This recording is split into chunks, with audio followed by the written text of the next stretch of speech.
Good morning, welcome to Morning Outlook. This is Kim speaking on Tuesday the 13th of November. So starting with the euro dollar, and well, it's just still looking very weak. Yesterday saw a solid down day there in this downward trend. At the moment it still looks like it could head off towards the first level of support that I'm looking at the moment, which is around about that 1203 area. Now just below us, you'll see that if that breaks, it's sort of it leaves me with not a lot else. Technically, looking at the bigger time frames, there's not a lot of support areas close by. So next point, well, there's a 1200. There's sort of we'll be heading towards the 1100 whole numbers, and maybe the S2 here, monthly S2. But that's if it does continue to roll south. Now, certainly in this intermediate time frame with lower highs, lower lows kicking in through here, there's little in the way of giving me any signal here at the moment to say otherwise. It's come down to the hourlies, same story of course. There's no divergences, there's nothing here to say buy. In real terms, actually it might have been a minor divergence between those last two lows. We'll see. There is a fractional actually, but it's not looking pretty at the moment, so it's really a case of just being a bit patient with this one. If you were looking to do too much of it, selling it, it has got a bit oversold, and I do wonder whether it will continue heading off quite as strong as it has. Had a strong sell-off in the morning yesterday and then consolidated most of the day.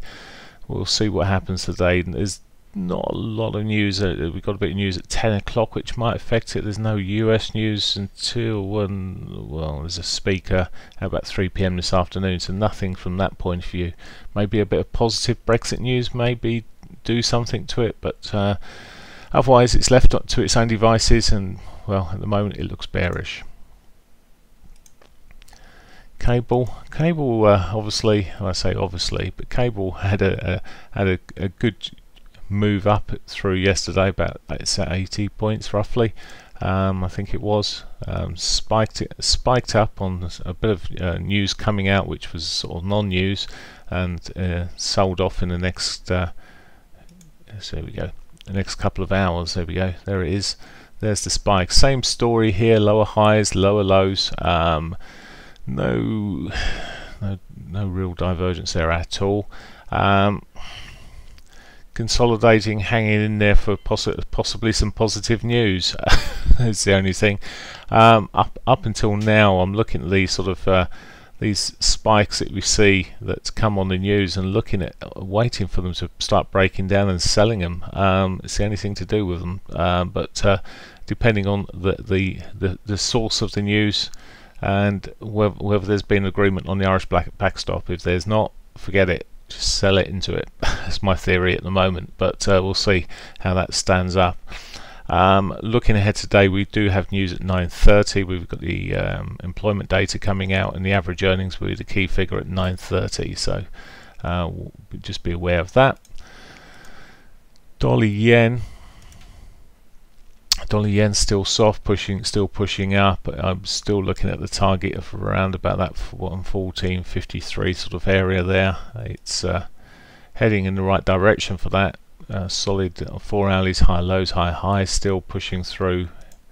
No change there until you get down to the 60 minutes. It's a bit of a ugly looking thing, but it does in the current move here, this sort of flaggy sort of pattern looks like it's starting to break through, and we may see a continuation to the upside here this morning.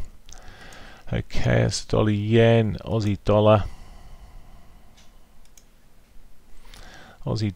well, the Aussie dollar broke the daily trend through last week, or the week before, continued through last week and rolled over midweek or late week even. Thursday, Friday it rolled over. Yesterday sold off. Bit of a bounce this morning. Whether that can be maintained, we'll see. It's not looking fantastic on this time frame here. Had the divergence into the highs there, I guess, and that saw some weakness come through. Never picked up, or hasn't picked up so far. It's already hit the weekly pivot bullish engulfing on the last 4 hourly. May see a bit more bullishness come through. We'll see. It's again, you come down to the 60-minute lower highs, lower lows all the way through, and then all of a sudden we've got this sort of move which has broken what would have been a trend line across there. Maybe the Aussie's got some upside back towards its weekly pivot, maybe further. We'll see. And finally, Canadian dollar here. Well, Canadian dollar has been pushing up. I'll come back to the weekly just so you can see the expanding wedge, looking for it to get back towards its highs. It's doing that pretty much at the moment. Sold off through the Asian session a little bit here. Let's just come down to 4 hourlies. Weekly pivot still sits below, so there is that potential for it to roll over, but in all intents and purposes it's high lows, high highs. But again, it's one of these that I tend to give a wide berth to from a day trading point of view. It's more of a swingy sort of market if you can get a decent swing on it, which it seems to be in at the moment. But there's a potential that it could just continue at some point later in the day, pushing upwards. It just consolidates at this stage. Okay, news-wise today, average earnings then, as I've already mentioned, at 9:30 for the UK. We've got a bit of German data coming out, or European data for Germany, economic sentiment at 10. And then nothing through to it until we get a speaker at 3 o'clock. Okay, that's it for me. Have a great day. Bye for now.